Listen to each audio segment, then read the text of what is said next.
Hello guys, good evening to all of you. Once again, welcome back on my YouTube channel Learn with Concept by Archana Sharma. Now signing in, it's me. How are you all? I think आप सभी अच्छे होंगे, अपने घरों पे safe होंगे.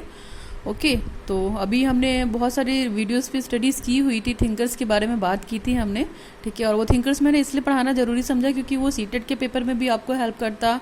अभी coming net का एग्ज़ाम होने वाला है, उसके लिए काफ़ी हेल्पफुल रहेगा. अभी बीएड सेकेंड ईयर का भी एग्ज़ाम होने वाला है, तो उसके लिए भी बेनिफिट रहेगा ही, ठीक है. तो अगर आपने उन वीडियोस को नहीं देखा हुआ है तो आप देख लीजिएगा. और ओके और डेफिनेटली आपको उन वीडियो से बहुत हेल्प मिलेगी. नोट्स के लिए आप डिस्क्रिप्शन बॉक्स में जाकर लिंक को ओपन करके नोट्स भी डाउनलोड कर सकते हैं. और अगर आपको नोट्स डाउनलोड करने में दिक्कत हो रही तो आप मेरा टेलीग्राम ग्रुप भी ज्वाइन कर सकते हैं, ठीक है. वहाँ पे भी आपको काफ़ी पीडीएफ मिल जाएगा. तो इट्स ओनली फॉर यू, आप सभी के लिए है. आप लोग पढ़िए और अपने लाइफ में सक्सेस अचीव कीजिए. तो आज का भी हमारा बहुत इंपॉर्टेंट टॉपिक है, वेरी वेरी इंपॉर्टेंट टॉपिक है. और ये टॉपिक हमेशा फॉर एवर इम्पॉर्टेंट रहता है. हम इसकी इम्पोर्टेंस को कभी भी नेगलेक्ट नहीं कर सकते, ठीक है. तो जैसा आपको दिख रहा है कि हम ब्लूम टैक्सोनॉमी आप सभी फेमिलियर हैं इस टॉपिक से. Bloom's taxonomy of educational objectives, ठीक है. हम जो ऑब्जेक्टिव बनाते हैं, शैक्षिक उद्देश्य जो बनाते हैं, जिनको हमें अचीव करना होता है while doing the teaching, while doing the BEd, while doing the MEd, तो हमें जो भी एजुकेशनल ऑब्जेक्टिव बनाए जाते हैं उनको कैसे अचीव करना है. और ब्लूम की टैक्सोनॉमी क्या है? देखिए, टैक्सोनॉमी का मतलब आपको बेसिकली पता है, क्लासिफिकेशन. तो हम यहाँ पे आज डिटेल स्टडी करेंगे इस वीडियो में किसकी, Bloom taxonomy of educational objective, ठीक है. तो चलिए थोड़ा सा मैं यहाँ पे ब्रीफ इंट्रोडक्शन देने की कोशिश करती हूँ, आपको होपफुली अच्छे से समझ में आएगा.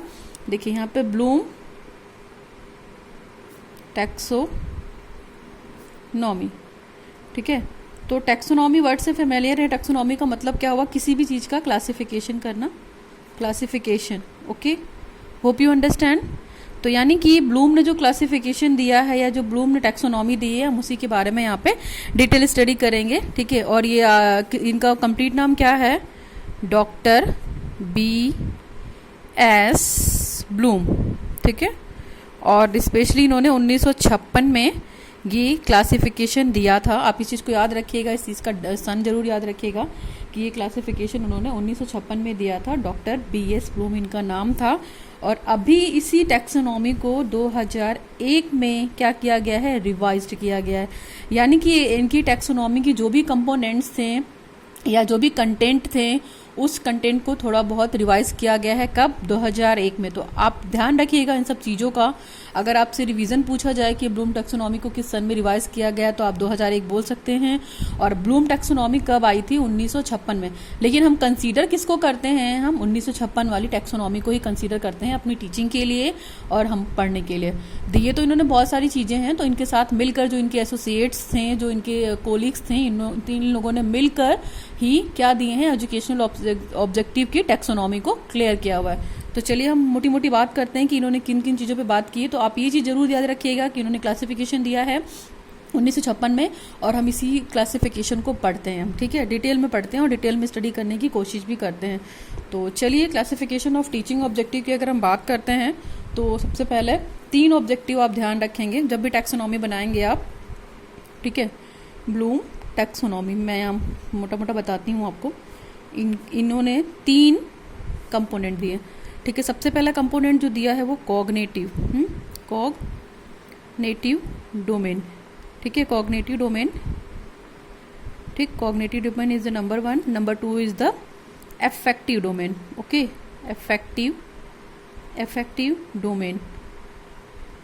Okay, and third one is the psychomotor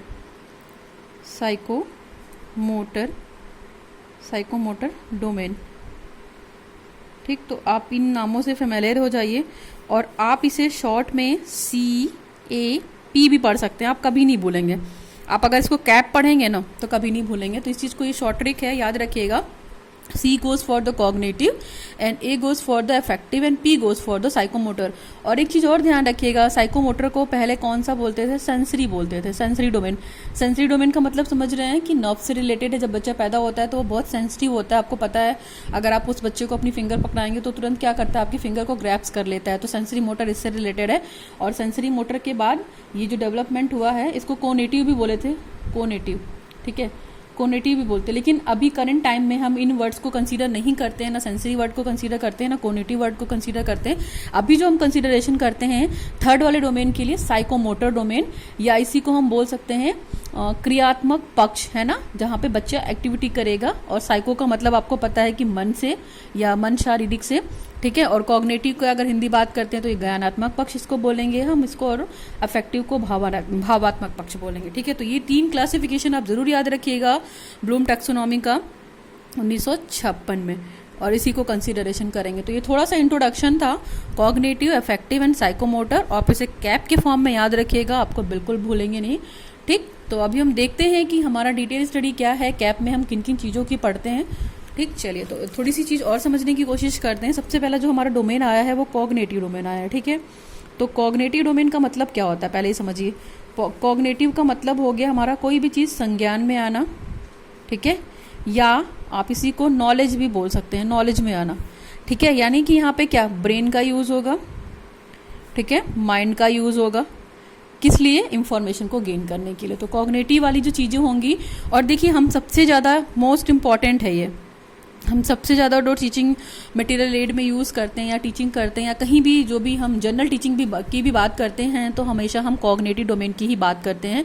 क्यों? क्योंकि यहाँ पे चीज़ें इंफॉर्मेशन के फॉर्म में हैं आपके पास, ठीक है। इसके बाद जो भी लर्निंग ऑब्जेक्टिव हैं जिनको आपको अचीव करना होता है, जिनका क्लासिफिकेशन करना होता है, तो क्लासरूम में हम जब भी टीचिंग करते हैं तो इसी कॉग्निटिव डोमेन के तहत ही अपने जो लर्निंग ऑब्जेक्टिव हैं उनको हम अचीव कर लेते हैं, ठीक। तो कॉग्निटिव से मतलब आप समझ गए कि यहाँ पे माइंड का यूज़ होना है, ब्रेन का यूज़ होना है, इंफॉर्मेशन का यूज़ होना है, प्रिंसिपल की बात कर सकते हैं यहाँ पे, है ना, कंटेंट की बात कर सकते हैं, फैक्ट की बात कर सकते हैं। तो देखिए फैक्ट किसी चीज़ का तभी क्लियर होगा हम जब उसको माइंड से पढ़ेंगे, ठीक है। प्रिंसिपल तभी चीज़ों का क्लियर होगा जब हम उसको बहुत अच्छे से कॉन्सेप्ट वाइज पढ़ेंगे। तो कॉन्सेप्ट और इन सब चीज़ों की बात की है किसने, कॉग्निटिव में। तो हम ओवरऑल हम कॉग्निटिव को ही पढ़ते हैं सबसे ज़्यादा, ठीक। जो दूसरा डोमेन है हमारा अफेक्टिव, तो अफेक्टिव से मतलब समझ रहे हैं आप क्या हुआ। अफेक्टिव का मतलब यहाँ पे हो गया भावात्मक पक्ष, है ना, उसका मतलब था ज्ञानात्मक पक्ष, और ये क्या है हमारा भावात्मक पक्ष। ये ज्ञानात्मक आप याद रखिएगा अगर आपको दिख रहा है तो, ज्ञानात्मक, ठीक है, ज्ञानात्मक पक्ष, ठीक। और वो जो दूसरा हमारा है वो अफेक्टिव है, अफेक्टिव डोमेन, या इसको हम भावात्मक पक्ष। तो देखिए पढ़ते तो हम भी इसको भी पढ़ते हैं, लेकिन ये अफेक्टिव डोमेन और साइकोमोटर डोमेन बहुत कम यूज़ होता है। अफेक्टिव डोमेन का मतलब यहाँ पे हम किसी की फीलिंग को समझने की कोशिश करते हैं, है ना, इंटरेस्ट को जानने की कोशिश करते हैं कि किसी का इंटरेस्ट क्या, पर्टिकुलर चीज़, एटीट्यूड की बात करते हैं यहाँ पे, है ना, एटीट्यूड की बात करते हैं, वैल्यूज़ की बात करते हैं थोड़ी सी, ठीक है। और पहली बात तो हम यहाँ पे जो भी उसकी वैल्यूज़ होंगी उस वैल्यूज़ की रिस्पेक्ट करना सीख जाते हैं। फीलिंग का मतलब क्या होता है, अफेक्टिव का मतलब भी समझ लीजिए कि वो किसी भी तरीके की फीलिंग को क्या करेगा, रिसीव कर लेगा, रिसीव करके उसको वैल्यूइंग करेगा, उसको ऑर्गेनाइज करेगा। तो ये काम है अफेक्टिव डोमेन का, ठीक है। एंड थर्ड वन जो हमारा है वो साइकोमोटर है, साइकोमोटर। तो साइकोमोटर इन द सेंस आप समझ सकते हैं इसको हम क्या बोल सकते हैं, ज्ञानात्मक पक्ष, भावात्मक पक्ष और ये क्रियात्मक पक्ष। यानी कि यहाँ पे कुछ एक्शन होगा, है ना, क्रियात्मक पक्ष, या आप इसी को यहाँ पे बोल सकते हैं कि एक्शन, ठीक है।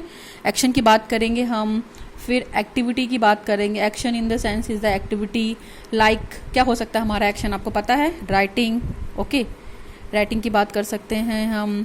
इसके बाद जैसे मान लीजिए राइटिंग हो गया, राइटिंग के बाद हम बोल सकते हैं पिक्स बनाना, है ना, पिक्स, इमेजिनेशन, ये सारी चीज़ें मतलब अप्लाई करना।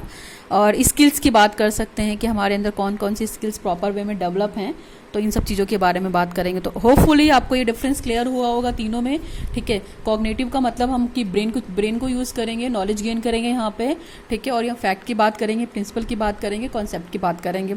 अफेक्टिव में हम क्या करेंगे, किसी की फीलिंग को समझेंगे, इंटरेस्ट के बारे में बात कर सकते हैं, एटीट्यूड के बारे में बात कर सकते हैं, वैल्यूज़ के बारे में बात कर सकते हैं। और साइकोमोटर में देखिए हम क्रिया करेंगे, एक्शन करेंगे, एक्टिविटी करेंगे, लाइक राइटिंग, पिक्स बनाना, इमेज बनाना, स्किल्स, ये सारी स्किल्स वहाँ पे यूज़ करेंगे। इवन हम देखते हैं तो बच्चों में भी साइकोमोटर जो डोमेन होता है वो प्लेइंग के लिए काम आता है। बच्चे खेलते हैं ना, तो क्या करते हैं वो अपने हाथों की मसल्स को यूज़ करते हैं, एक्सरसाइज करते हैं। तो इस तरीके का भी साइकोमोटर डोमेन है जहाँ पे ये जो डोमेन है बच्चों के लिए बेटर है। बच्चे साइकोमोटर एक्टिविटी करते हैं ना, जहाँ पे एक्सरसाइज करते हैं, पोलिंग करते हैं, एक दूसरे की लेग पुलिंग करते हैं, फिर स्लाइडिंग करते हैं, तो ये सब क्या है, कहीं ना कहीं एक तरीके की मसल्स का यूज़ कर रहे हैं, इसलिए इसको साइकोमोटर डेवलपमेंट भी बोल सकते हैं, एक्टिविटी भी बच्चे वहाँ कर रहे हैं। तो देखिए मैंने तीनों चीज़ें क्लियर कर दी हैं। होपफुली आपके कोर्स में तो देखिए हम पढ़ना हमें कॉग्निटिव ही है, अफेक्टिव बहुत कम यूज़ होता है, साइकोमोटर डोमेन बहुत कम यूज़ होता है। तो अफेक्टिव में भी जैसे कॉग्निटिव डोमेन है, अफेक्टिव डोमेन है, साइकोमोटर डोमेन, तो आप तीनों में मेन डिफरेंस ज़रूर याद रखिएगा, ठीक। और इसको जब 2001 में रिवाइज किया गया था, ये चीज़ भी याद रखिएगा। और सबसे पहले बीएस ब्लूम ने 1956 में दिया था, इनके और भी एसोसिएट्स थे, आई थिंक वो कर्थवाल थे, ठीक है, 1964 में उन्होंने कहा था, और इन्हीं के साथ सिम्पसन थे 1969 में। तो इन तीनों ने मिलकर काफ़ी काम किया टैक्सोनॉमी में, बट जो फेमस है, वो जो हिट है, वो ब्लूम की टैक्सोनॉमी ही है, ठीक है। तो हम इन्हीं को कंसीडर करेंगे, और एक कैप के फॉर्म में है, तो इसको याद रखिएगा। मैंने ये ब्रीफ इंट्रोडक्शन दे दिया है, अगर आप इतना समझ गए हैं तो आपको ब्लूम टैक्सोनॉमी पढ़ने में दिक्कत नहीं होगी। ओके, चलिए तो अभी हम फटाफट अपने नोट्स की तरफ कंसीडर करते हैं फटाफट।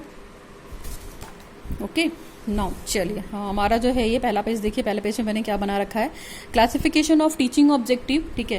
Classification of teaching objective in the sense कि शिक्षण के उद्देश्यों का हम वर्गीकरण कर रहे हैं, और आपको मैंने बताया कि 3 डोमेन में वर्गीकरण हुआ है, या 3 डोमेन में क्लासिफिकेशन हुआ है। पहला क्या है, कॉग्निटिव ऑब्जेक्टिव, हम डोमेन भी बोल सकते हैं, ठीक है। दूसरा है अफेक्टिव ऑब्जेक्टिव, और तीसरा है साइकोमोटर। हम इस सर्किल के द्वारा भी इसको दिखा सकते हैं, कॉग्निटिव, अफेक्टिव एंड साइकोमोटर, यानी कि कहीं ना कहीं ये तीनों डोमेन आपस में मैच करते हैं, मैच इन द सेंस की मर्ज करके काम करते हैं, और काम करके अपने ऑब्जेक्टिव को, टीचिंग ऑब्जेक्टिव को अचीव करने की कोशिश करते हैं।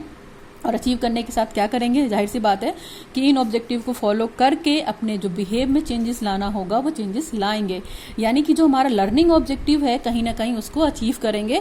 और हमारे जो ये लर्निंग ऑब्जेक्टिव की डोमेन है वो कितने हैं, क्लासिफिकेशन उसका 3 है, कॉग्निटिव, अफेक्टिव एंड साइकोमोटर। आप भूलिएगा नहीं, इस चीज को एज इट इज याद करने की कोशिश कीजिएगा। Okay, now we come to the another classification, educational objective, यानी कि शैक्षिक उद्देश्य। तो जो हमें तीनों उद्देश्य पढ़ते हैं, कॉग्निटिव, अफेक्टिव एंड साइकोमोटर। तो देखिए कॉग्निटिव में हम रिकॉल वाली चीज़ों को रखेंगे, रिकॉग्नाइजेशन वाली चीज़ों को रखेंगे, ठीक है। फिर नॉलेज की बात करेंगे, यहाँ पे डेवलपमेंट की बात करेंगे, इंटेलेक्चुअल एबिलिटी और स्किल्स की बात करेंगे, किसमें, कॉग्निटिव में। तो आप समझ सकते हैं कि कॉग्निटिव डोमेन की इंपॉर्टेंस हमारी टीचिंग में कितनी ज़्यादा है और हमारी जनरल लाइफ में भी कितनी ज़्यादा है। अफेक्टिव में देखिए क्या है, अफेक्टिव में हमने बोला था आपको कि इंटरेस्ट की बात करेंगे, वैल्यूज़ की बात करेंगे, डेवलपमेंट की बात करेंगे, और जिस नॉलेज को उसने अडॉप्ट कर लिया उसकी एप्लीकेशन की बात करेंगे। तो इस चीज़ को याद रखिएगा। साइकोमोटर में डेवलपमेंट ऑफ मैनिपुलेटिव और मोटर स्किल्स, यहाँ पे मोटर स्किल्स की बात करेंगे, लाइक प्लेइंग, खेलना, पिक्स बनाना, इमेजिनेशन करना, है ना। और इसके बाद राइटिंग भी करना, इंस्ट्रूमेंट बनाना, मतलब मान लीजिए बड़ी बिखरी हुई चीज़ों को कलेक्ट करना। तो ये क्या, यहाँ पे हमारी फिजिकल एक्टिविटी इन्वॉल्व होती है, तो इसको हम साइकोमोटर डोमेन बोलते हैं। तो ये तीन मेन चीज़ें हैं जिनके बारे में हम कंसिडरेशन करेंगे। चलिए, 3 डोमेन ऑफ एजुकेशनल ऑब्जेक्टिव। तो Bloom taxonomy is a set of 3 hierarchy models used to classify the educational learning objectives into the level of complexity and the specificity। तो देखिए हायरार्की का मतलब यहाँ पे क्या हुआ, अगर हम हायरार्की ऑर्डर की बात करते हैं, हायरार्की, तो आपको पता है ना हायरार्की ऑर्डर का मतलब क्या हुआ, इंक्रीजिंग ऑर्डर, मतलब नीचे से ऊपर की तरफ जाएंगे। हायरार्की ऑर्डर का मतलब आपको पता होगा, बहुत टाइम से पढ़ते चले आ रहे हैं, इनकी बहुत सारी थ्योरीज भी हैं, हायरार्की की लर्निंग थ्योरी है, ठीक है। यहाँ पे क्या हम बोल रहे थे, इंक्रीजिंग ऑर्डर, ठीक। तो ये हम इंक्रीजिंग ऑर्डर की बात करेंगे, यानी कि हम कहाँ से जाएंगे, लोअर से हायर की तरफ जाएंगे, तो इसको हम क्या बोलते हैं, हायरार्की ऑर्डर। तो इनका वही वाला हिसाब किताब है कि हम नीचे से ऊपर की तरफ जाएंगे, यानी कि कहाँ से, बॉटम से टॉप की तरफ जाएंगे। तो कहीं ना कहीं हम इसको बॉटम टॉप अप अप्रोच भी बोल सकते हैं, ठीक है। तो ये चीज़ हम आगे बात करेंगे, यहाँ पे मैंने आपको हायरार्की का मीनिंग क्लियर करने की कोशिश की है, ठीक। और ध्यान रखिएगा इस चीज़ को, हायरार्की के बारे में ही, कि इंक्रीजिंग ऑर्डर है, यानी कि हम लोअर से ऊपर की तरफ बढ़ेंगे। और लोअर से ऊपर का मतलब समझ रहे हैं आप यहाँ की, सिंपल चीज़ से कहाँ जाएंगे हम, कॉम्प्लेक्स की तरफ जाएंगे। तो ये it's for only your understanding, कि आप समझ सकें, कॉम्प्लेक्स की तरफ जाएंगे, ठीक है। चलिए, ओके, इस क्लासिफिकेशन को आप एज इट इज़ याद रखेंगे, इसलिए मैंने यहाँ पे बॉक्स में बनाया है, और आपको ये पॉइंट्स में मिलेंगे, कैटेगराइजेशन में मिलेंगे। तो जब भी कैटेगराइज करें आप इसको एज अ कंपैरिजन के तौर पे कैटेगराइज करें, वो ज़्यादा बेटर रहेगा आपके लिए, और एज इट इज़ ही आप इसको बनाइएगा, ठीक है। कोई डिस्टर्बेंस मत करिएगा, ईजी रहेगा आपको लर्न करने में भी और देखने के लिए भी और बेटरमेंट के लिए भी। तो टैक्सोनॉमी ऑफ टीचिंग ऑब्जेक्टिव्स का ये देखें, यहाँ पे मैंने फ्लो चार्ट बना रखा है, और आपको पता ही है कि कॉग्निटिव डोमेन है, अफेक्टिव डोमेन है एंड साइकोमोटर। कॉग्निटिव मीन्स ज्ञानात्मक, भावात्मक और क्रियात्मक पक्ष, ठीक।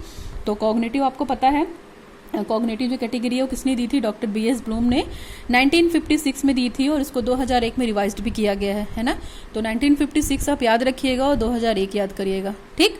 नेक्स्ट कैटेगरी जो है हमारी अफेक्टिव, तो इसको किसने दी है, कर्थवाल ने दी है, ठीक है, 1964 में। ये जो कर्थवाल और सिम्पसन है ये क्या है, डॉक्टर बीएस ब्लूम के एसोसिएट्स हैं, उस समय इनके साथ काम किया था इन्होंने, तो इसीलिए इनके डोमेन को भी हम कहीं ना कहीं फॉलो करते हैं, ठीक। तो कर्थवाल ने 1964 में क्या दिया था, अफेक्टिव डोमेन दिया था, यानी कि अफेक्टिव डोमेन के कंपोनेंट को दिया था। नाउ नेक्स्ट है हमारा साइकोमोटर, तो साइकोमोटर में यहाँ पे सिम्पसन है 1969, ये सन आप जरूर याद रखिएगा। 1969 में किन्होंने दिया था साइकोमोटर को, किसने दिया था, सिम्पसन ने दिया था। चलिए अगर हम कैटेगराइजेशन की बात करते हैं तो कैटेगरी में नॉलेज, सबसे पहले जो कैटेगरी है हमारी कौन सी है, कॉग्निटिव है, ठीक है।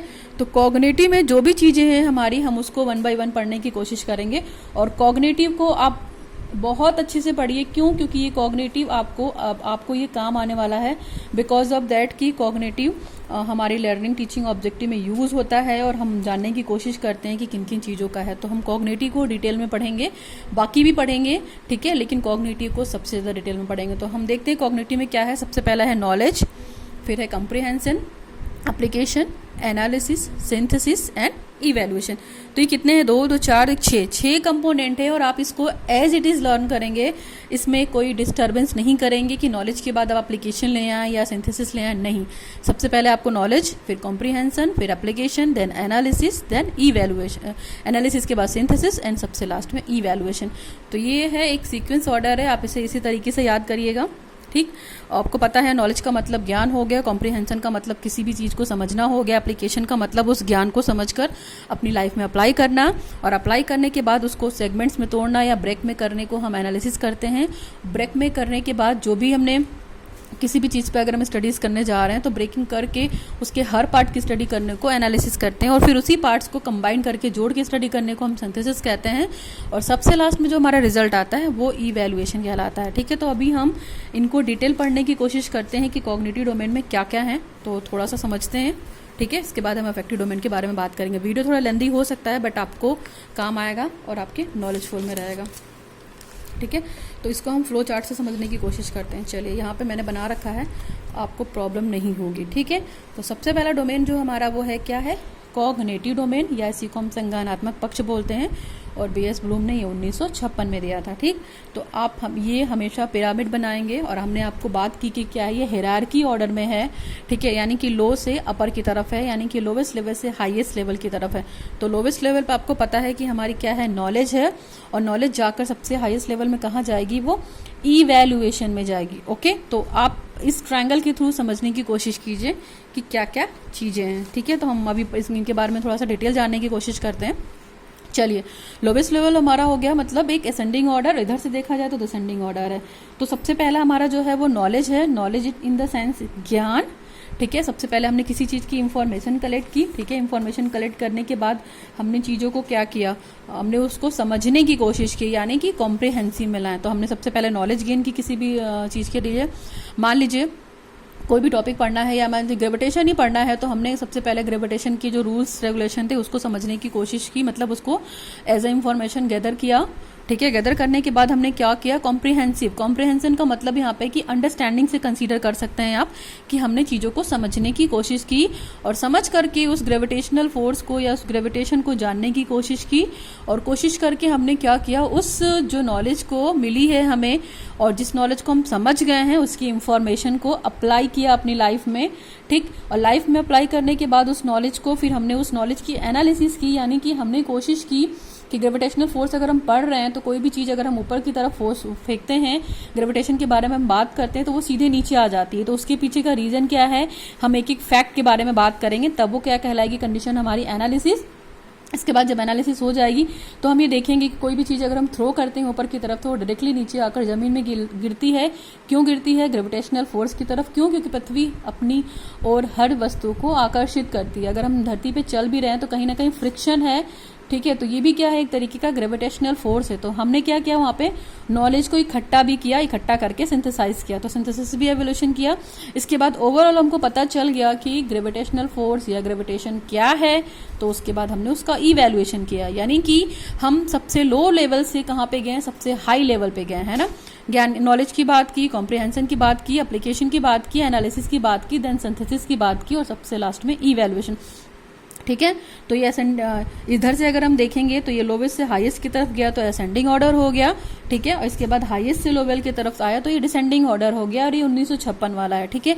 अभी इसका रिवाइज्ड फॉर्म देखने की कोशिश करते हैं कि रिवाइज्ड फॉर्म में क्या चेंज हुआ है। तो देखिए, हम बिल्कुल एज इट इज पढ़ना है आपको, कोई उसमें चेंजेस नहीं है ज़्यादा। रिवाइज वाले फॉर्म में हम नॉलेज को रिमेंबर पढ़ेंगे। ठीक है। यहाँ पे नॉलेज को रिमेंबर पढ़ेंगे। ठीक है। तो ये 2001 वाला रिवाइज्ड एडिशन है, उसमें देख लीजिए क्या क्या चेंजेस हुए हैं। तो जब से सबसे पहले हमने वहाँ पे बॉटम में क्या पढ़ा था, लोवेस्ट लेवल में पढ़ा था नॉलेज, तो नॉलेज की जगह हम रिमेंबर लिखते हैं। ठीक है। अभी 2001 के अकॉर्डिंग तो रिमेंबर का मतलब यहाँ पे नॉलेज है, या ज्ञान है, या किसी भी तरीके की क्या है, इंफॉर्मेशन है। ठीक है। वहाँ पे कॉम्प्रिहेंशन की जगह यहाँ पे हम अंडरस्टैंडिंग लिखते हैं। ठीक है। आप इस चीज़ को ध्यान रखिएगा कि कॉम्प्रिहेंशन की जगह 1956 वाले में कॉम्प्रिहेंशन है सेकेंड नंबर पे, और यहाँ पे क्या है, अंडरस्टैंडिंग या अंडरस्टैंड। ठीक। एप्लीकेशन को यहाँ पे हम अप्लाई लिखते हैं। थर्ड नंबर पे क्या था, हमारा एप्लीकेशन था, यानी नॉलेज, इसके बाद कॉम्प्रिहेंशन, देन एप्लीकेशन। तो एप्लीकेशन की जगह पे यहाँ पे अप्लाई है। ठीक। बाकी आपका एनालाइज है, एनालाइज करने के बाद क्रिएट है। ठीक है। क्रिएट का मतलब यहाँ पे हाईएस्ट काइंड ऑफ लर्निंग हो गई, यानी कि जो हमने यहाँ पे इवैल्यूएशन है, इवैल्यूएशन की जगह यहाँ पे क्या हो गया, यहाँ पे क्रिएट हो गया।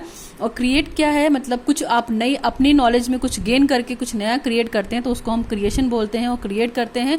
और जब आपने क्रिएटिंग अच्छी कर ली तो आपका इवैल्यूएशन हो गया। ठीक है। तो सबसे टॉप लेवल पे अगर हम बात करते हैं तो क्रिएट आएगा। ठीक। उसके बाद इवैल्यूएशन आएगा। तो ये मॉडिफिकेशन है 2001 का, और आप इस चीज़ को याद रखिएगा, रिमेंबर, अंडरस्टैंडिंग। और देखिए यहाँ पे सबसे हम बात कर रहे हैं तो क्रिएट यहाँ पे सबसे टॉप पर आएगा, और क्रिएट की जगह पे यहाँ पे इवैल्यूएशन आएगा। ठीक है। एनालिसिस के बाद इवैल्यूएशन सीधे बात करेंगे, और सबसे लास्ट में यहाँ पे क्रिएटिंग, यानी कि क्रिएटिंग क्या हो गया, यहाँ पे सबसे हाईएस्ट अचीवमेंट हो गया। ठीक।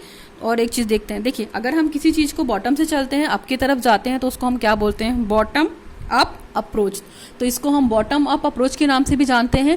ठीक। अगर हम टॉप से बॉटम की तरफ चलते हैं तो टॉप डाउन अप्रोच, है ना। टॉप से डाउन की तरफ आए तो टॉप डाउन अप्रोच हो गई, और बॉटम से अप की तरफ गए तो बॉटम अप अप्रोच होगी। तो ये दो अप्रोच भी बोलते हैं, आप इसे याद रखिएगा। ठीक है। बॉटम अप अप्रोच और टॉप डाउन अप्रोच। तो ये तो हमारा कॉग्निटिव डोमेन था। ठीक है। कॉग्निटिव डोमेन में हमने डिटेल बात की, और हमने आपको बताया कि क्या क्या चीज़ें होती हैं। जब हम इसके एक्शन वर्ब्स को पढ़ेंगे तो हम जानने की कोशिश करेंगे कि हमारा एक एक पर्टिकुलर नॉलेज का मतलब क्या है, कॉम्प्रिहेंशन का मतलब क्या है, एप्लीकेशन का मतलब क्या है, एनालिसिस का मतलब क्या है, सिंथेसिस का और इवैल्यूएशन का। ठीक है। अगर आपको वर्ब के फॉर्म में पूछते हैं, देखिए जो हमारा पहला वाला टैक्सोनॉमी है वो क्या है, वो डायरेक्टली एज इट इज ऐसे लिखा हुआ है।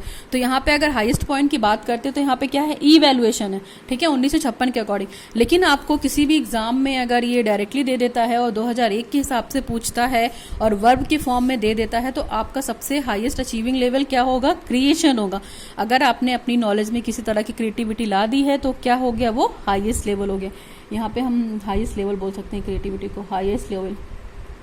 ठीक है। हमने कुछ अगर अपनी नॉलेज में इंफॉर्मेशन में गेन कर लिया, किस तरह की क्रिएटिविटी ला दी, तो वो highest level kind of creativity. तो ये तो था हमारा कॉग्निटिव डोमेन, जो हमने बहुत अच्छे से बात की। ठीक। और अभी हम कोशिश करते हैं जो इनके कंटेंट हैं कॉग्निटिव डोमेन के, फटाफट उसको कोशिश करते हैं जानने की कि क्या क्या है।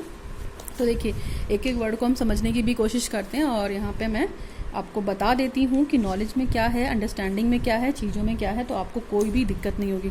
और देखिए आप ये ऑर्डर बिल्कुल एज सीक्वेंस में याद रखिएगा। तो देखिए सबसे पहला हमारे यहाँ पे क्या था, सबसे पहला है हमारे यहाँ पे नॉलेज। ठीक है। नॉलेज, नॉलेज में हम क्या पढ़ते हैं, देखिए नॉलेज में हम सबसे पहले क्या बात करेंगे, स्पेसिफिक कंटेंट की बात कर सकते हैं। ठीक है। स्पेसिफिक कंटेंट की बात कर सकते हैं। फिर नंबर 2 पे क्या बात कर सकते हैं, इंफॉर्मेशन की बात कर सकते हैं कि हमें किसी तरीके की क्या मिलेगी, इंफॉर्मेशन मिलेगी। ठीक है। इसके बाद हम क्या बात करेंगे, हम सिंपल टू कॉम्प्लेक्स की बात करेंगे। ठीक है। सोर्स ऑफ नॉलेज यहीं पे होगी, सोर्स ऑफ नॉलेज। तो नॉलेज में हम क्या क्या कर सकते हैं, हमें नॉलेज मिलेगी किसी कंटेंट के बारे में तो वो स्पेसिफिक हो जाएगा, फिर ठीक है उसकी इन्फॉर्मेशन मिलेगी, और जो इन्फॉर्मेशन मिलेगी वो सिंपल से हमें कॉम्प्लेक्स की तरफ ले जाएगी, यानी कि जो चीज़ हमने जान गए हैं हमें ज्ञात से अज्ञात की ओर ले जाएगी। हम इसको ये भी बोल सकते हैं ना कि नोन टू अननोन ले जाएगी। इसके बाद ये नॉलेज का सोर्स है, तो नॉलेज में हम इन चीज़ों को कंसिडर करेंगे। दूसरा हमारा क्या है, हमारा कॉम्प्रीहेंसिव, दूसरा हमारा है कॉम्प्रीहेंसिव। ओके, कॉम्प्रिहेंसिव में क्या हो सकता है, कॉम्प्रिहेंसिव में देखिए हम किसी भी चीज़ को ट्रांसलेट कर सकते हैं, ट्रांसलेशन हो सकता है। हम ये बताने की कोशिश करें कि किन किन चीज़ों को आप रख सकते हैं, ट्रांसलेशन रख सकते हैं, ठीक है, दिख रहा है आपको। और ट्रांसलेशन के बाद हम किसी चीज़ को एक्सप्लेन भी कर सकते हैं, यहाँ पे एक्सप्लेनेशन। फिर चीज़ों को हम इंटरप्रेट भी कर सकते हैं, इंटरप्रिटेशन कर सकते हैं। और यहाँ पे हम कंपैरिजन भी कर सकते हैं, किसी भी चीज़ को हम यहाँ पे क्या कर सकते हैं, कंपैरिजन भी कर सकते हैं, यानी कि तुलनात्मक स्टडी भी कर सकते हैं, कोई भी टॉपिक पढ़ाना है तो, ठीक है। तो आप ये मोटी मोटी चीज़ें ज़रूर याद रखिएगा। ट्रांसलेशन कर सकते हैं, एक्सप्लेनेशन कर सकते हैं, इंटरप्रिटेशन कर सकते हैं। जब भी हम अपने ऑब्जेक्टिव बनाएंगे ना, तो ये आपको पता ही है कि कॉग्निटिव डोमेन पे बनाते हैं, तो जो नॉलेज में हम लिखेंगे ऑब्जेक्टिव की बच्चों को इसके बारे में स्पेसिफिक नॉलेज है, बच्चों को ये सूचना दी गई है, बच्चे साइंस के बारे में जानना चाहेंगे, बच्चे इसके बारे में सीखना चाहेंगे, तो हम इस तरह की बात करेंगे, ठीक है। और कॉम्प्रिहेंसिव में बनाएंगे हम तो ट्रांसलेशन करेंगे। ट्रांसलेशन का मतलब है किसी भी चीज़ को हम अनुवाद कर सकेंगे, बच्चे अनुवाद करना समझ जाएंगे, बच्चे व्याख्या करना जानना चाहेंगे, फिर इसके बाद बच्चे इंटरप्रेटेट भी कर लेंगे, और बच्चे क्या करेंगे, उसको कहीं ना कहीं क्या करेंगे, कंपैरिजन करके तुलना करना भी सीख जाएंगे, ठीक है। तो ये दो कंटेंट हो गए हमारा। तीसरा देखिए हमारा क्या है, तीसरा हमारा है एप्लीकेशन, ठीक है। और एप्लीकेशन को हम क्या बोलते हैं आपको पता है, अनुप्रयोग, ठीक, या अप्लाई भी कर सकते हैं। कॉम्प्रिहेंशन को आपको पता था, यहाँ पे बोध या समझ भी बोल सकते हैं, बोध या समझ, ठीक है, ये समझ में आ जाएगा। मैं बाईलिंगुअल लैंग्वेज यूज़ कर रही हूँ। और ये नॉलेज, ज्ञान ज्ञान की बात की, बोध की बात की, समझ की बात की। एप्लीकेशन में देखिए हम क्या क्या चीज़ें कंसीडर कर सकते हैं। एप्लीकेशन में हम सबसे पहले किसी भी चीज़ को जनरलाइज कर सकते हैं, है ना। जनरलाइजेशन मतलब मान लीजिए हमने कोई लॉ पढ़ा है, हमने कोई रूल्स रेगुलेशन पढ़ा है, तो क्या किया हमने, उसको अपनी लाइफ में अप्लाई करके उसका जनरलाइजेशन कर दिया है, ठीक। नंबर 2 क्या कर सकते हैं, हम किसी चीज़ को डायग्नोस कर सकते हैं, डायग्नोस कर सकते हैं, डायग्नोसिस कर सकते हैं, ठीक है, यानी कि किसी चीज़ को क्या कर सकते हैं, उसको पता लगा सकते हैं, किसी चीज़ को निदान कर सकते हैं। और एक एप्लीकेशन भी कर सकते हैं, एप्लीकेशन, ठीक। तो ये एप्लीकेशन है। तो एप्लीकेशन में हम जनरलाइजेशन कर सकते हैं किसी कंटेंट के लिए, डायग्नोस कर सकते हैं, इसके बाद एप्लीकेशन कर सकते हैं, ठीक है। एप्लीकेशन इन द सेंस कि हमने जो नॉलेज ली हमने उसको समझ लिया, समझने के बाद उसको हमने अपनी लाइफ में जैसे एग्जाम्पल लीजिए, मोबाइल का एग्जाम्पल ले सकते हैं। तो मोबाइल अगर आपके पास हो तो यानी कि आपको मोबाइल की नॉलेज है, ठीक है। मोबाइल की नॉलेज, मोबाइल रखना ही केवल मोबाइल की नॉलेज नहीं कहलाता। जब तक हम उसको समझ के यूज़ करना नहीं सीखेंगे और यूज़ करने के बाद उसके एक एक एप्लीकेशन को अपनी लाइफ में अप्लाई नहीं करेंगे, तब तक हमारे लिए मोबाइल की तो कोई वैल्यू ही नहीं है ना। मान लीजिए हमने बड़ा सा मोबाइल ले लिया, उसके बारे में हम कुछ नहीं जानते, हमें कोई इन्फॉर्मेशन नहीं है, कोई नॉलेज नहीं है, तो हम क्या करेंगे, पहले उसके फीचर्स को खोलकर हम देखेंगे, उसको समझने की कोशिश करेंगे, यानी कि कॉम्प्रिहेंशन करेंगे। और जब चीज़ों को समझ जाएंगे तो पर्टिकुलर हम एक एक एप्लीकेशन को डाउनलोड कर सकते हैं, एक एक एप्लीकेशन पे काम कर सकते हैं, एक एक ऐप पे काम कर सकते हैं। तो ये एप्लीकेशन है, ठीक, चीज़ों को अप्लाई करना। चौथा क्या था, चौथा आपका था एनालिसिस, ठीक। तो एनालिसिस में आपको पता है कि क्या करते हैं, हम ब्रेक करते हैं किसी भी चीज़ को, ब्रेकिंग करते हैं, या किसी भी चीज़ का डिवीज़न करते हैं पार्ट्स में, ठीक है। एनालिसिस को हम हिंदी में बोलते हैं विश्लेषण। मैं ये डिटेल में इसलिए पढ़ा रही हूँ क्योंकि आपको ये आगे बहुत काम आने वाला है, ठीक है। तो एनालिसिस को हम ब्रेकिंग भी बोल सकते हैं, डिवीज़न करना भी बोल सकते हैं, और विश्लेषण भी बोल सकते हैं। तो यहाँ पे हम क्या क्या कर सकते हैं, सबसे पहले तो analysis of elements, analysis of elements. मान लीजिए हम किसी एलिमेंट की स्टडी कर रहे हैं, तो हम उसके एक एक पार्ट्स को तोड़ के देखेंगे कि वो कैसे बना है, ठीक है। नंबर 2 पे हम क्या कर सकते हैं, एनालिसिस ऑफ रिएक्शन, रिलेशन वगैरह हम देख सकते हैं कि हम उसके बीच में देखेंगे कि दो पार्ट्स के बीच में क्या क्या रिलेशन है, ठीक। इसके बाद हम ये बोल सकते हैं एनालिसिस ऑफ जो भी आपने प्रिंसिपल बनाए हैं वो ठीक हैं या नहीं हैं, ठीक है, और वो प्रिंसिपल आगे आपको काम आ रहे हैं कि नहीं काम कर रहे हैं। मान लीजिए जो थ्योरी है तो थ्योरी एक दूसरे से मैच हो रही है या नहीं, प्रैक्टिकल भी है तो वो चीज़ें काम कर रही हैं कि। तो एनालिसिस में हम क्या करते हैं, एलिमेंट्स की एनालिसिस करते हैं, तथ्यों के बारे में जानते हैं, फिर रिलेशन ढूंढने की कोशिश करते हैं कि सारे पार्ट्स का आपस में रिलेशन है या नहीं है, उनके बीच प्रिंसिपल या सिद्धांत क्या है और कौन सी थ्योरी फॉलो होती है, ठीक है। तो ये तो हमारा 4 मोटा मोटा कंटेंट था, आपको पता है, ठीक। तो अभी हम 5वें की अगर हम बात करते हैं तो 5वां आपको पता है हमारा क्या है, सिंथेसिस है। सिंथेसिस या इसी को हम हिंदी में संश्लेषण बोलते हैं। यानी कि सारी नॉलेज हमें मिल गई तो हमने इसको क्या किया, उसको इकट्ठा करके कलेक्टिवली यूज़ किया। यानी कि यहाँ पे क्या है, एक फ्रेम बन गया, एक ऑर्गेनाइजेशन बन गया। मान लीजिए हमारे पास इतनी इतनी छोटी छोटी नॉलेज थी, वो सब इकट्ठा हो गया, तो इसको इकट्ठा कर लिया तो ये क्या हो गया, एक स्ट्रक्चर बन गया, ठीक है, और एक ढांचा बन गया और यहाँ पे हमें नॉलेज मिला। ठीक, और इवैल्यूएशन आपको पता है किसी भी चीज़ का मूल्यांकन, चाहे वो निगेटिव हो चाहे वो पॉजिटिव हो। ये लास्ट वाला हमारा जो है इवैल्यूएशन है, या इसी को हम बोल सकते हैं मूल्यांकन। ठीक है, तो ये मूल्यांकन है, और मूल्यांकन में आपको पता है कि हम किसी भी इंटरनल तरीके का मूल्यांकन करें, या मान लीजिए इंटरनल इवैल्यूएशन है, ठीक है, और इसके बाद एक्सटर्नल इवैल्यूएशन है। ठीक, तो हमने इंटरनल और एक्सटर्नल इवैल्यूएशन करने के बाद हम फाइनली कहाँ पे आ गए, रिजल्ट पे आ गए। तो ये हमने 6 की 6 चीज़ें पढ़ी। ठीक है, किसी भी चीज़ की नॉलेज ली हमने, प्रॉपर तरीके से वो किया। ठीक है, इसके बाद उस नॉलेज को हमने समझा, समझने के बाद उसको अप्लाई किया अपनी लाइफ में। अप्लाई करने के बाद उसकी एनालिसिस की, यानी कि चीज़ों को ब्रेक करके सिंथेसाइज करने की कोशिश की। फिर चीज़ों को सिंथेसाइज किया, यानी कि अपने नॉलेज को समेटा एक जगह, जो बहुत सारा बिखरा हुआ ज्ञान था, तो उसको सिंथेसाइज किया। उसके बाद सबसे लास्ट में हमने इवैल्यूएशन किया। ठीक है, तो ये पूरा डिटेल था हमारा कॉग्निटिव डोमेन के बारे में, और हमने कॉग्निटिव डोमेन पूरा डिटेल में पढ़ा है। आपको कोई प्रॉब्लम नहीं होगी इस डोमेन में। ठीक है, आप इसको अच्छे से देख लीजिएगा एक बार, और मैंने क्लासिफिकेशन पूरा पढ़ाया आपको। तो जो भी सीक्वेंस ऑर्डर है आपका, knowledge, comprehension, application, analysis, synthesis, evaluation, आप इसको इसी फॉर्म में पढ़िएगा, और ये आप फ्लो चार्ट जरूर बनाइएगा, आपको डेफिनेटली हेल्प करेगा। ठीक है, और जो भी ये ऑर्डर है, इस ऑर्डर को कभी डिस्टर्ब मत करिएगा। ठीक है, जैसे कॉग्निटिव डोमेन की अगर हम बात करते हैं, कॉग्निटिव डोमेन, ठीक है, तो ये ऑर्डर सबसे पहले आपका नॉलेज को हम क्या बोलते हैं, ज्ञान। ठीक है, इसी फॉर्मेट में याद रखिएगा। इसके बाद हमने क्या बोला, कॉम्प्रिहेंसिव। ठीक है, कॉम्प्रिहेंसिव को हमने बोला बोध। तो ये मैं इसलिए आपको बता रही हूँ ताकि आप ये सीक्वेंस याद रखिएगा, कहीं भी ऊपर नीचे मत करिएगा। ठीक है, इसके बाद हमने क्या पढ़ा, एप्लीकेशन पढ़ा, एप्लीकेशन या इसी को हम अनुप्रयोग। ठीक है, तो आप इस चीज़ को याद रखिएगा, नंबर 3 पे आएगा अनुप्रयोग। इसके बाद हमने चीज़ों को एनालिसिस की, बहुत इजी है, याद हो जाएगा। 6 कंपोनेंट है। एनालिसिस का मतलब विश्लेषण, किसी भी चीज़ का हमने विश्लेषण किया। ठीक है, विश्लेषण करने के बाद ऑटोमेटिक सिंथेसिस की, चीज़ों को जोड़ा मैंने। ठीक है, सिंथेसिस किया या संश्लेषण किया, ये संश्लेषण। और लास्ट वाला क्या है हमारा, अंडरस्टूड है, इवैल्यूएशन। ठीक है, तो ये 6 के 6 कंटेंट है मूल्यांकन। तो आप इन्हें एज इट इज़ याद रखिएगा, इसमें आप ऊपर नीचे कुछ भी नहीं करेंगे, जैसे वो 6 के 6 ऑर्डर हैं आप इसी ऑर्डर में याद रखिएगा। ठीक, ये जो है, ये बात क्या है, ये 1956 के हिसाब से है। ठीक है, 1956 के हिसाब से। ओके, तो ये 1956 के हिसाब से है। और अगर अभी हम 2001 की बात करते हैं, ठीक है, तो अभी हम अगर 2001 की बात करते हैं तो सबसे हाईएस्ट क्या है, क्रिएट। ठीक है, 1956 की बात करते हैं तो सबसे हाईएस्ट क्या है, इवैल्यूएशन। तो ये मोटे मोटे टर्म्स आप ज़रूर याद रखिएगा। इवैल्यूएशन क्या है, हाईएस्ट लेवल है। ओके, हाईएस्ट लेवल, और यहाँ पे क्या है, ये भी हाईएस्ट लेवल है 2001 के हिसाब से। क्रिएट, ठीक है, किसी नॉलेज को 1956 में।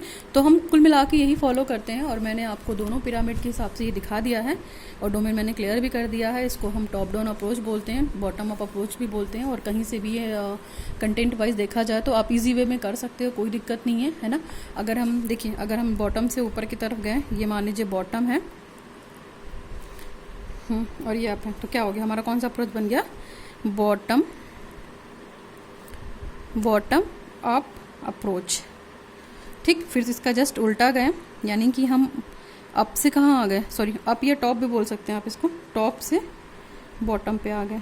तो इसको हम कहीं ना कहीं टॉप या टॉप डाउन अप्रोच, तो इन नामों से भी आप याद रखिएगा। ठीक है, भूलिएगा नहीं। इसको बॉटम अप अप्रोच भी बोल सकते हैं, टॉप डाउन अप्रोच भी बोल सकते हैं। और 2001 के हिसाब से सबसे हाईएस्ट लेवल क्रिएटिंग लेवल है, 1956 के हिसाब से सबसे हाईएस्ट लेवल क्या है, इवैल्यूएशन है। ठीक है, और इसको 2001 में रिवाइज्ड किया गया है, ये डेट याद रखिएगा।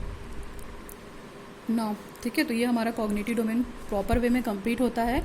अगर आपको कोई दिक्कत होगी इस कॉग्निटिव डोमेन में तो प्लीज़ आप कमेंट सेक्शन में कमेंट कीजिए, और प्लीज़ वीडियो को लाइक कीजिए, ढेर सारा शेयर कीजिए, चैनल को सब्सक्राइब कीजिए, ताकि कुछ भी जो भी यहाँ पे हो रहा है, अगर वीडियोस जा रहे हैं तो वो आपके बेनिफिट्स के लिए जा रहे हैं, आपको हमेशा हेल्प करेगा। और देखिए ये टॉपिक तो इतना इंपॉर्टेंट टॉपिक है कि आप बीएड कर रहे हैं तो भी काम आएगा, एमएड कर रहे हैं तो भी काम आएगा, नेट की प्रिपरेशन में भी ये टॉपिक आपको हेल्प करेगा। इसके अलावा अगर आप सीटेट का एग्जाम देने जा रहे हैं तो ब्लूम टैक्सोनॉमी से क्वेश्चन आता ही आता है, और मैंने पूरा प्रॉपर वे में आपको ये कॉग्निटिव डोमेन पढ़ा दिया है, ठीक है। अब जो 2 डोमेन बचते हैं आपके, अफेक्टिव डोमेन और साइको डोमेन, तो इसको हम अगले वाले वीडियो में कंप्लीट करेंगे। होपफुली आपको इस वाले क्लासिफिकेशन में कोई दिक्कत नहीं हुई होगी और अच्छे से समझ गए होंगे। तो अगर आपको वीडियो थोड़ा भी अच्छा लगा हो, हेल्पफुल रहा हो, नीडफुल रहा हो, रिक्वायर्डफुल रहा हो, तो आप लोगों तक शेयर कीजिए चैनल को, ठीक है, और लिंक को शेयर कीजिए, चैनल को सब्सक्राइब कीजिए, मेरे वीडियो को लाइक कीजिए और कमेंट्स ज़रूर दीजिए, अपने फीडबैक्स दीजिए। फीडबैक्स देने से मोटिवेशन मिलता है, और जो भी अच्छी हैं या बुरी बातें हैं आप वहाँ पे लिखिए, कोई इशू नहीं है, उस पर इम्प्लीमेंटेशन किया जाएगा। सो आज की वीडियो में बस करते हैं। एंजॉय द लेक्चर, ठीक है, ये वीडियो आप एंजॉय कीजिए, इसके बाद अपने ओपिनियन दीजिएगा। So thanks for watching the video. Now signing off, learn with concept bye Archana Sharma.